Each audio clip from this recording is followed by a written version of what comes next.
E aí, galera, beleza? Sejam bem-vindos a um bate-papo descontraído, descomplicado entre pessoas que gostam de investir, que gostam de estudar sobre o mercado e, acima de tudo, empreender, né? Essa veia empreendedora faz parte, né, de estarmos num regime capitalista, querendo ou não, tem que lembrar disso.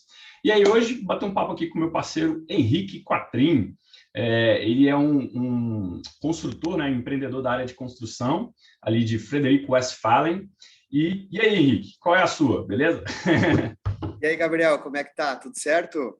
Tudo Gabriel jóia? tá há bastante tempo aí no Rio Grande do Sul, mas o Westphalen ainda sai difícil, né, Gabriel? Aqui a gente já fala mais natural, é Frederico Westphalen, né? Fica difícil falar, mas sempre faz parte, né? Nome Foi mal. complicado mesmo, né? É, é muito legal. É tipo é um nome super europeu, né? Bem É, é. cheio de consoante. E aí, cara, como é que estão as coisas? Hoje é impossível falar sobre outro assunto, né, cara? Que loucura Não, que tá acontecendo. vou até abrir aqui, ó, para a gente ver junto aqui, cara. Vou compartilhar minha tela. Como é que está o mercado nesse momento? Espera aí, só um segundinho aqui.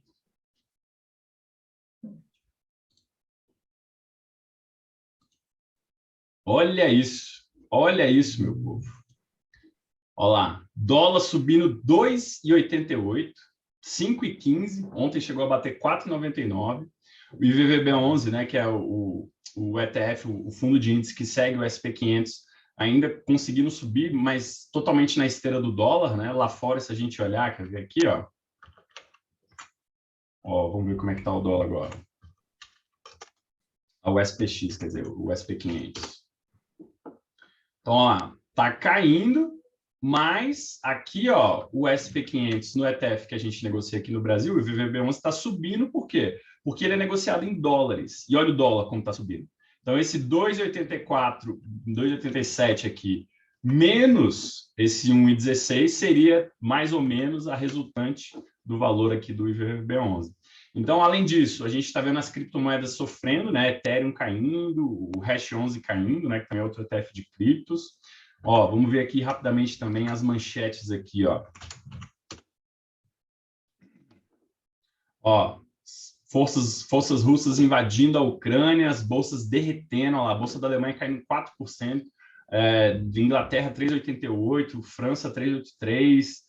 Assim, negócio muito feio, muito feio. Vamos ver o petróleo.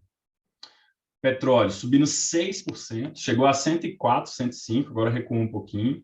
Então, assim, pessoal, para onde a gente olha, o mercado está tenso, está um momento complicado, mas, assim, é uma coisa que é difícil de entender. Assim, eu não sei como é que você está, Henrique, em relação a acompanhar as notícias, porque do que eu consegui, cara, eu até queria te pedir sua opinião sobre isso também, do que você tem visto, o que eu estou vendo é que eu não achei, assim, um motivo, assim, que cristalizasse, ó, é por isso exatamente que está rolando essa guerra. A única coisa que eu vi que seria, assim, a questão de que a Ucrânia está tentando entrar na OTAN, que é essa aliança militar, né, liderada pelos Estados Unidos, e aí a Rússia vê isso com maus olhos e resolveu falar assim, ó, você vai ser um menino mal criado, então vai tomar uns tapas. Vou entrar e distribuir papo para todo mundo, né, para ficar bem quietinho no cercadinho aí. Então, assim, é um negócio, cara, que é uma briga muito inimaginável no século XXI, cara. Imagina, países chegar, não gostei do seu papo aí, eu vou te invadir, vou meter tiro em todo mundo aí. Que doideira, né, bicho? Que doideira, cara. Por isso que pegou todo mundo de surpresa, né? A gente nunca, ninguém imaginou que chegaria nesse ponto, né, cara? Doideira total. E interessante esse panorama que você deu aí, mostra como isso impacta a nossa vida, né, cara? Nossa. E como é que fica agora o mercado, Gabriel? Você que é o cara da área aí, isso aí tu falou, é difícil até de a gente entender, né? O motivo disso tudo. E se é difícil para você, imagina para o investidor jovem aí, o cara que tem a sua reserva, pouquinha reserva ali no aplicada, cara. Pois é. Agora começa todo aquele clima para saber para onde ir, cara, para qual caminho tomar nessa história toda, né? Exatamente. E é importante pontuar, eu recebi muita ligação de cliente hoje, falando assim, cara, e aí, o que eu compro hoje que tá pechincha, que caiu um monte para vender daqui um pouquinho e fazer um lucro rápido? Um monte de clientes tem esse reflexo, né, de querer, não, vou comprar, vou pegar pechinche e tudo mais. Só que aí eu falei com vários clientes sobre isso. Falei, olha, isso daí a gente chama de operar notícia.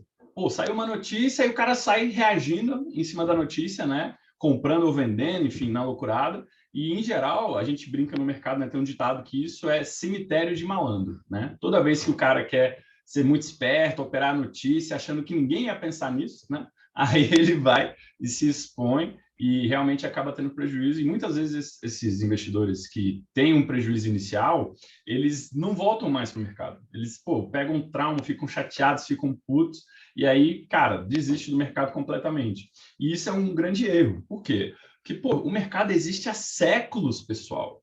Qual o evento que fez o mercado parar? A gente já teve guerras, já teve fome, já teve peste negra. Pô, a gente tem mercado desde 1600 na Holanda. Olha quantas guerras, quantas conquistas, quantas, né, situações aconteceram. E desde sempre o mercado vem dando o seu jeito, porque eu gosto de pensar em relação ao mercado como um sistema. Então, é a forma com que nós, como seres humanos, né, como espécie, nos organizamos. É o sistema. O sistema que funcionou e que tem, né, rodado até hoje é o sistema capitalista. E aí, dentro disso, existem as divisões ali de tarefas, que a gente chama de divisões do trabalho, né? Onde cada ente tem uma certa vantagem competitiva. Por exemplo, Brasil, a gente tem vantagem em fazer commodities. Então, pô, a gente vai focar muito em desenvolver isso. Aí outros países que têm tecnologia muito avançada, pô, eles focam em fazer chips, enfim. Cada país tem uma vantagem competitiva. Então, o legal de perceber isso é que a gente vai ver que essas vantagens, elas têm um papel cíclico, né? Então, em cada pedaço da história, em cada momento, a gente vai ter uma situação em relação a esses tipos de demandas. Aí, assim, se você se coloca, não, mas isso não tem nada a ver comigo, o que a guerra tem a ver comigo, não se informa, não procura entender melhor o que está acontecendo, quais os impactos disso, pô, a gente vai viver no escuro, né? É que nem você realmente confiar cegamente no piloto do avião e não entender qual exatamente é o destino. Agora, se a gente estuda, se a gente se prepara, tem uma frase muito legal que eu lembro do auge da crise, em março de 2020, do Richard Kiyosaki, né? Que é aquele cara que escreveu O Pai Rico, Pai Pobre. Você conhece esse livro? Já leu ou não? Sim, sim. Muito bom esse livro. Não, muito Clássico, bom. né? É uma bíblia, né? Tipo, bombou e tal. E ele nem fala tanto sobre investimentos, ele fala mais sobre essa cultura de investimento, né? A cultura de querer ser dono e não, desculpa, de ser proprietário e não dono, né? Que aí, por exemplo, o proprietário, ele anda com um carro que está no nome da empresa, porque a empresa paga menos imposto. Já o dono, não, ele quer ter no nome dele, mesmo que ele pague mais impostos com isso, pô, não faz nenhum sentido, né? E aí o Richard Kiyosaki, ele fez uma frase que eu acho fantástica, que entra muito na linha de finanças pessoais, que é o seguinte: não interessa, pessoal, qual a direção do mercado, se está subindo, se está caindo, não faz a menor diferença. Porque no longo prazo, quando você tem um plano de investimento de longo prazo, você vai atuar conforme aquele plano, se o mercado estiver para cima ou para baixo. Então, isso é que é o importante, é você ter um plano que seja agnóstico à situação presente, que seja um plano realmente de longo prazo, com base em, no longo prazo, você ter sucesso. E para fechar, né, para te passar, só falar a frase famosa do Buffett, que ele fala assim, acho que foi o Rei Dalio, algum outro cara bem foda do mercado, né, de investimentos, virou para ele e falou: pô, bicho, se isso que você faz é tão simples, é só comprar ação, sentar em cima e esperar, por que a gente não está cheio de milionário pelo mundo afora aí? Por que não se replica isso? Aí ele respondeu: porque ninguém quer ficar rico devagar, né? Todo mundo só quer ganhar dinheiro de hoje para amanhã. Eu imagino que esse deva ser o maior desafio da tua profissão, né, Gabriel? É porque o brasileiro, ele é por natureza assim, cara. Eu acredito que se falam isso em âmbito mundial, eu acho que aqui no Brasil potencializa mais ainda isso, cara. O brasileiro é extremamente especulativo, né? Tanto é o exemplo esse que o cara te falou aí, que ele ligou para ti para saber qual é a barbada por causa do acontecimento mundial. Já estava baseado na especulação, né, cara? Total. Não, E o se você der... mercado não é especulativo, né? Ou em alguns casos é. Ó, tem uma frase do George Soros que ele fala assim: o especulador segue a tendência, Mas a tendência segue a especulação. Então, a tendência vai atrás do que se acha que vai acontecer, né? E aí o cara que quer seguir a tendência vai seguindo atrás do que acha que vai acontecer. Mas cara, esse negócio tipo assim, operar na notícia e tal, isso aí é um erro terrível, cara. Muita gente perde muito dinheiro com isso. E assim, isso também mostra um outro problema muito enraizado do investidor brasileiro, esse jovem, né, neófito investidor brasileiro, é que ele não vê empresas, ele vê ações. Então, pô, um cliente meu chegou para mim outro dia, pô, eu tô com um monte de ação aqui que caiu um monte, pô, o que eu faço? Pô, né, tipo assim, vejo outras pessoas ganhando dinheiro e tal. Aí eu falei, cara, mas, tipo assim, eu nem cheguei a falar nesses termos, mas o que eu queria dizer é o seguinte, você está com o pensamento errado. Você não tem que investir em ações. Você tem que ser sócio de empresas. Esse é o caminho que é conservador, esse que é o caminho que é testado, que é o que eles chamam de análise fundamentalista, você focar no balanço, focar nos fundamentos econômicos, na visão de mercado. Isso é a estratégia mais seguida, mais testada e mais vencedora da história, e por incrível que pareça, é a mais simples de implementar. Então, por que não é todo mundo que está rico, cara? E eu te digo, baseado com uma questão ligada à tua área de engenharia. Pergunto para você, é fácil, tipo assim, você sobe uma parede numa porrada ou você tem que ir tijolinho a tijolinho? Tijolinho, tijolinho, né? Pois é, então essa é a ideia, assim, tipo, quando a gente pensa em investimento, pensa em longo prazo, a gente tem que pensar em fazer as coisas parcialmente. E aí, se a gente troca uma ideia, pô, beleza, então eu quero ser sócio de uma empresa.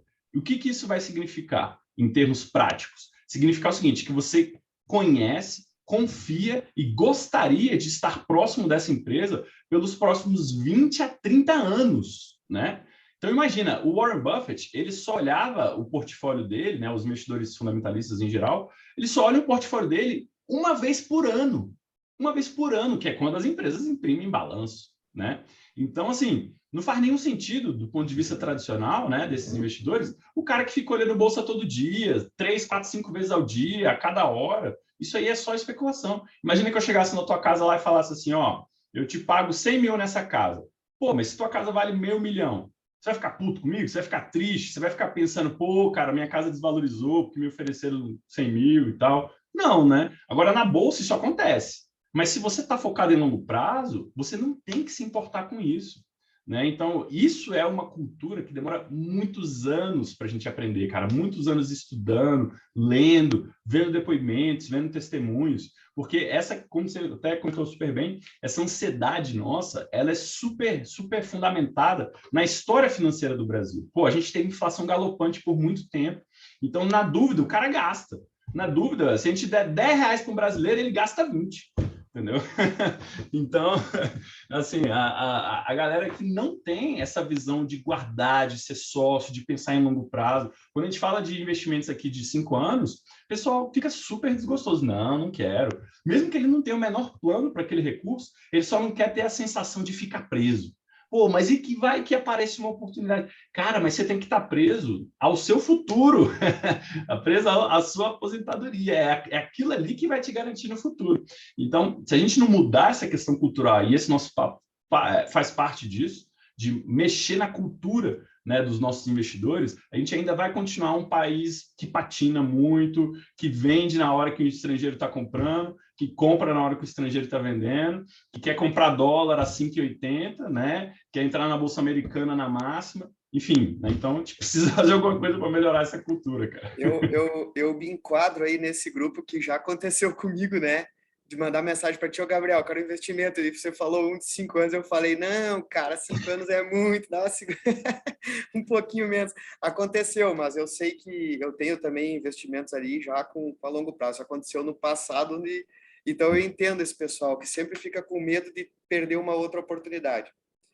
Deixa eu te pedir, cara, já que você falou aí da análise fundamentalista, no final de 2020, acho que foi, que a pandemia estava no ápice, a Bolsa de Valores teve um ano, foi 2020 que foi um grande ano, né? O pessoal lucrou bastante com a Bolsa, o aumento da Selic fez as pessoas fugirem da renda fixa e migraram para a Bolsa de Valores, né? E aí, Sim. cara, esse resultado do balanço das empresas cumpriu a expectativa, cara? Já foi feita essa análise? Com certeza sim, né? Eu não sou investidor de bolsa, mas como é que tu vê esse cenário aí, cara? Correspondeu?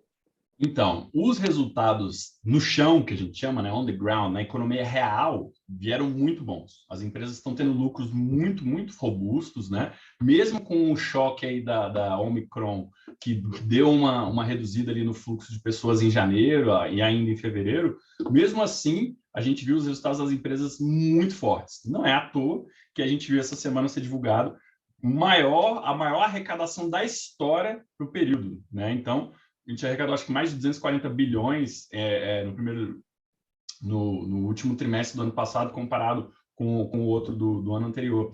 Então, cara, uma arrecadação violenta. Se a arrecadação está vindo forte, é porque as empresas estão produzindo, estão vendendo, que as pessoas estão voltando a consumir, estão voltando a comprar, os shoppings já começam a ter mais movimento, até casas noturnas, enfim. Parece que a vida está voltando, né? Parece que a vida, em relação à pandemia, está voltando. E aí a gente acredita, né, do que eu tenho visto ali de analistas e a própria XP tem se colocado, a gente acredita que a partir do segundo semestre pode ser que a pandemia tenha ficado para trás, né? Vai estar a maior parte das pessoas com terceira, às vezes quarta dose. Então, pô, do ponto de vista da pandemia, depois de 2 anos e tanto aí, parece, né, por enquanto, que estamos vendo uma luzinha no fim do túnel. Mas aí, qual é a luzinha que vem no fim do túnel? Uns tiros de canhão.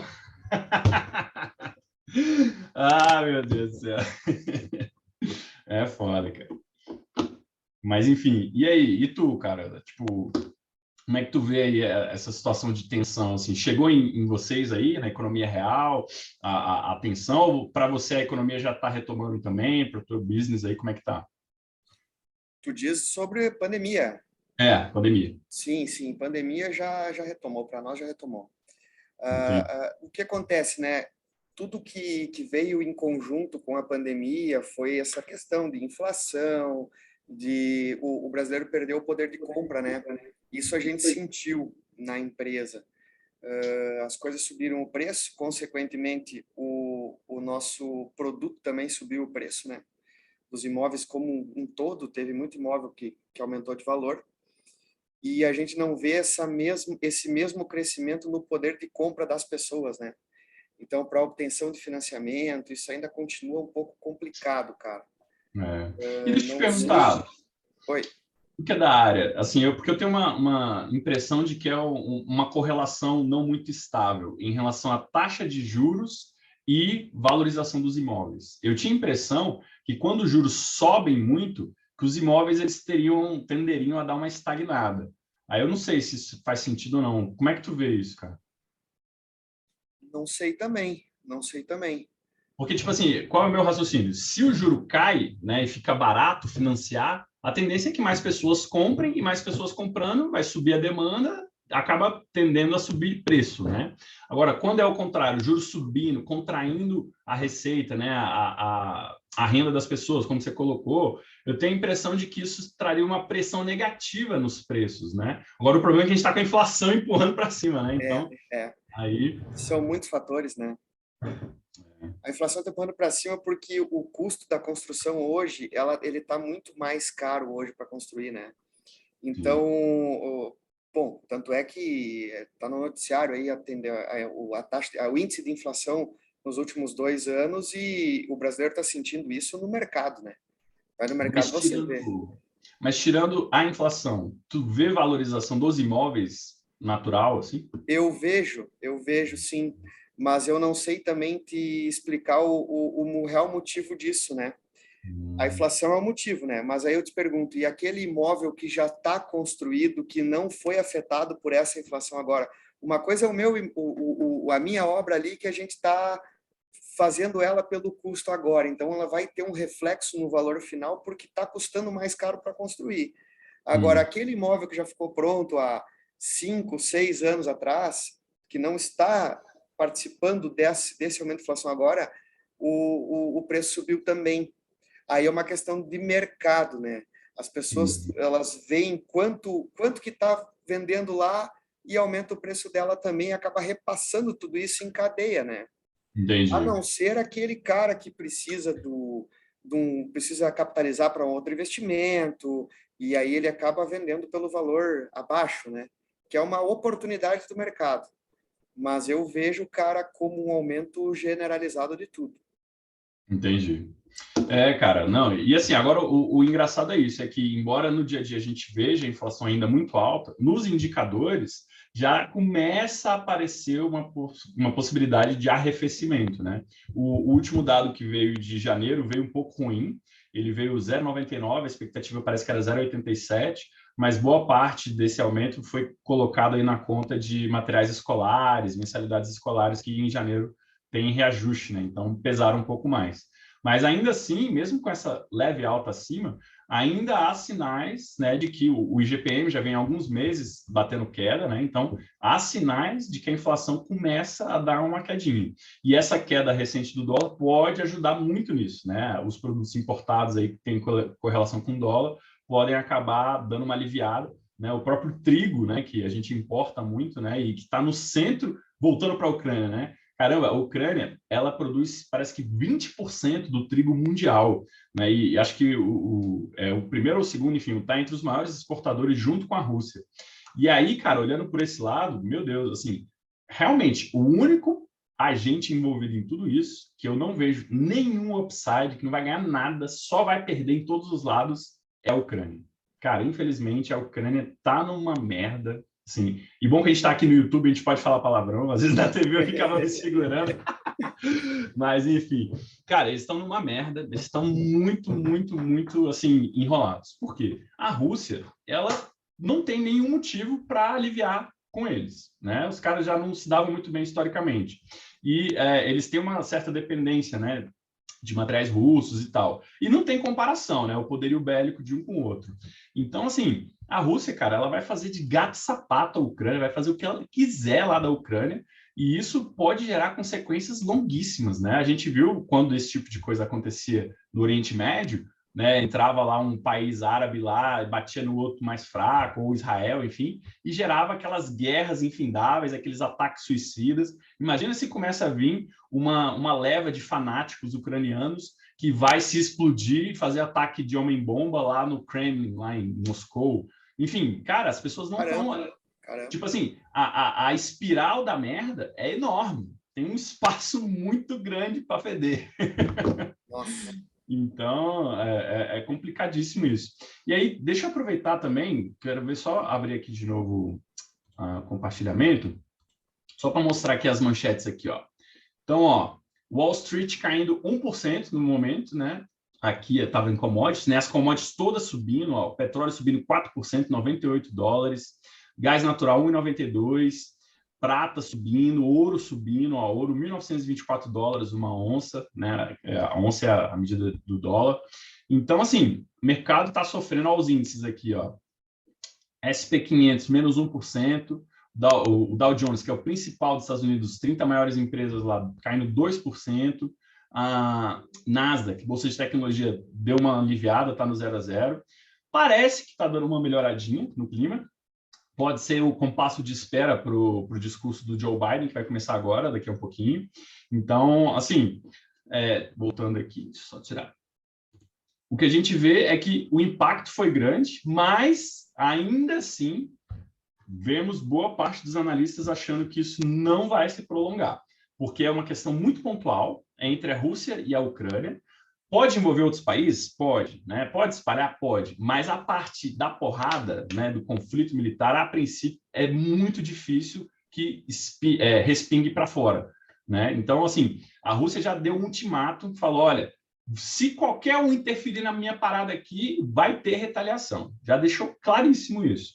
E depois, tipo assim, um contra o outro, não tem o que fazer, não tem para onde fugir. A OTAN já falou que não vai mandar soldados, os Estados Unidos de jeito nenhum vai mandar soldados dentro da Ucrânia.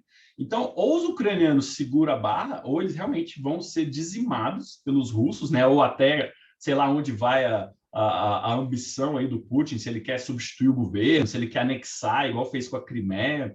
Mas, assim, a questão toda, cara, é que a gente vai ter um prolongamento dessa situação, porém, o impacto na economia mesmo, mundial, tende a ser pequeno. Tem esse impacto no mercado financeiro, que é o susto, o medo, a ansiedade e tal, mas o impacto na economia real vai ter impacto na questão do trigo, vai ter impacto ali nessas commodities que são negociadas pela Rússia e pela Ucrânia, mas globalmente, por enquanto ainda, a aposta é que vai ser um impacto relativamente limitado.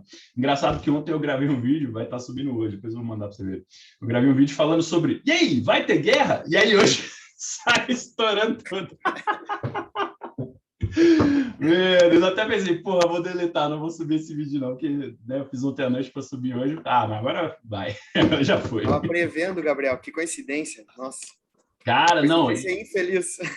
tá louco. E ontem, tipo assim, eu tinha uns clientes com posição vendida em dólar, né, aproveitando essa queda do dólar, e ontem, cara, falei com todos, não, vamos liquidar, vamos fechar, e tal. E hoje o dólar dá essa porrada para ver, graças a Deus, fechei ontem. É, cara. Pois é. Tem um pouco, a sorte também tem que acompanhar quem trabalha, né, Gabriel? É, Pelo tem menos uma de vez em frase, quando. Fortune favors the bold, né? O destino ajuda os audaciosos. Eu adoro essa frase. E tem uma frase do meu sócio aqui do Calef, né, que é fundador do escritório, que ele fala assim: a nossa profissão é uma profissão de coragem. A gente tem que estar aqui, ouvindo o investidor, vendo o mundo derreter, vendo o mundo entrar em crise e tranquilizar, olhar as oportunidades. Então, é ferro e fogo todo dia. Verdade. É. Então, começou ainda o discurso do Biden aí, Gabriel? Ah, deixa eu ver aqui, cara. Vamos ver. Ó, está na iminência. É. Daqui a pouquinho. Pô, que pena que não deu durante o nosso vídeo aqui, a gente botava um trechinho, né? Daqui a pouquinho ainda está começando. É. Mas, cara, eu vou deixar rodando aqui no fundo. Se aparecer, vai sair o som aqui. E Kiko, eu queria também trocar uma ideia contigo, cara, sobre, aproveitando, mudando um pouco de assunto, mas ainda dentro do mesmo contexto, como é que funciona a questão, eu sei que tu é muito engajado aí na questão do Rotary, cara, como é que funciona a questão do Rotary em relação a essa parte de educação financeira? Vocês têm alguma coisa específica? Vocês vão atrás da galera? Como que funciona, cara? Então, o Rotary é um programa mundial, né? E ele atua em todo o âmbito da nossa vida, né? Mas eu não vivenciei nada focado na educação financeira do Rotary. Nós fizemos uma vez um evento com você, né? Inclusive com o A gente fez um Rotaract, daí foi, bate-papo. né? Uhum, Que a gente foi lá falar sobre investimentos para a galera lá. Mas uhum. não vi assim um projeto de finanças dentro do Rotary, de Entendi. finanças. Quando falam projeto de finanças na família rotária, se chama um projeto para arrecadar finanças, né? Ah, perfeito. Para daí desenvolver algum projeto social com esse dinheiro.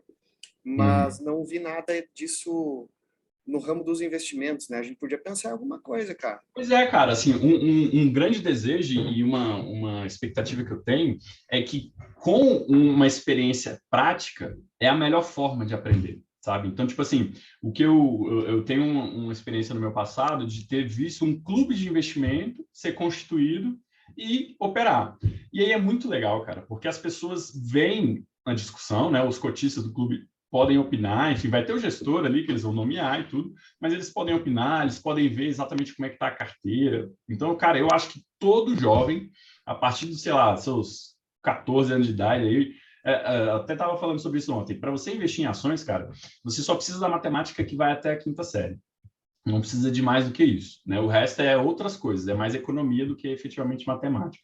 Então, assim, na minha cabeça, a partir dos 12 anos de idade, deveria ser oferecido para todo jovem, pelo menos em termos simulados, a opção de participar do mercado. Fala, olha, você vai receber X aí todo mês para você fazer as suas aplicações. Se o cara começa com 12, imagina aos 18 a experiência que ele acumulou, mesmo que em simulação, se isso vai sendo feito e tal. E aí, quando ele passa a ter 18, passa a trabalhar, enfim, passa a ter uma renda, é outro mundo, cara. Essa curva de aprendizado das pessoas quererem aprender a investir sozinhas é muito longa, muito cara e muito traumatizante. Quando a pessoa perde dinheiro, como eu falei, é difícil. Então, a melhor forma é treinar. E, cara, quanto mais cedo treinar, melhor. Quanto mais cedo começar, melhor. Então, acho que a gente podia fazer isso, cara. Vamos ver se a gente cria um movimento aí para juntar pessoas jovens, ver se a gente cria um clube virtual aí, né, que seja para a galera participar, ou então até mesmo instituir, enfim, quem quiser juntar e montar mesmo, porque é uma forma barata, pô, você pode fazer um clube aí que você, com uma contribuição de jovens aí de 50, 100 reais, você consegue montar, né, e ainda fazer ali a parte de decisões, analisar as ações. Pô, isso ia ser tão rico, cara. O Luiz Barsi, ele tem um movimento, Luiz Barsi é um grande investidor brasileiro, né, um bilionário, e ele tem um movimento chamado Ações Garantem um Futuro. E até a filha dele, né, a Luiz Barsi, que encabeça um pouco isso.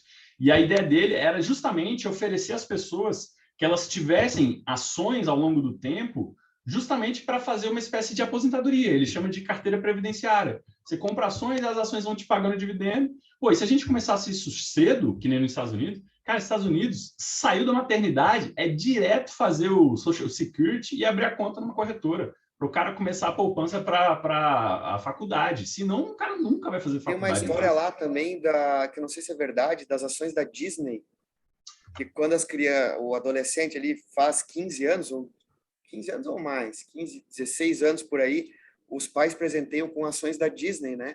Sim, super tradicional. Os Da avós, empresa é os muito netinhos. bom, né, cara? Isso aí. É, total. Os avós fazem para o netinho, né? Aniversário e Natal, dá umas açõezinhas. Isso deveria ser comum aqui, cara.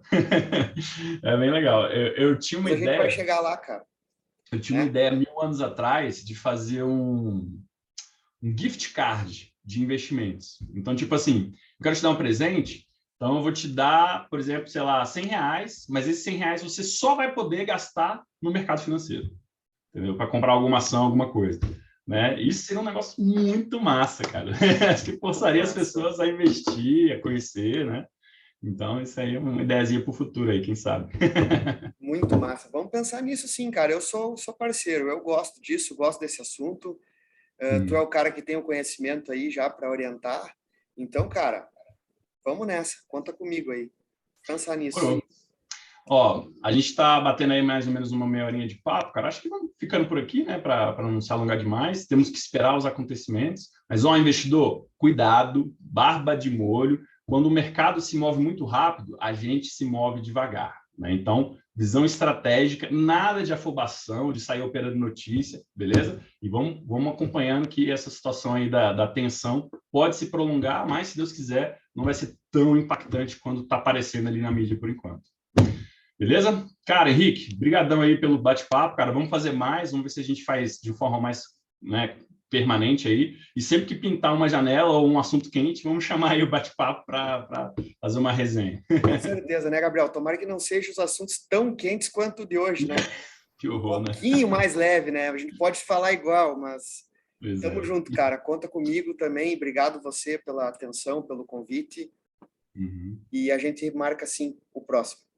É nóis. Então, até o próximo papo de investimentos aí com o nosso canal do YouTube aqui no meu canal. Um abraço. Valeu, galera. Valeu. Ops, espera aí.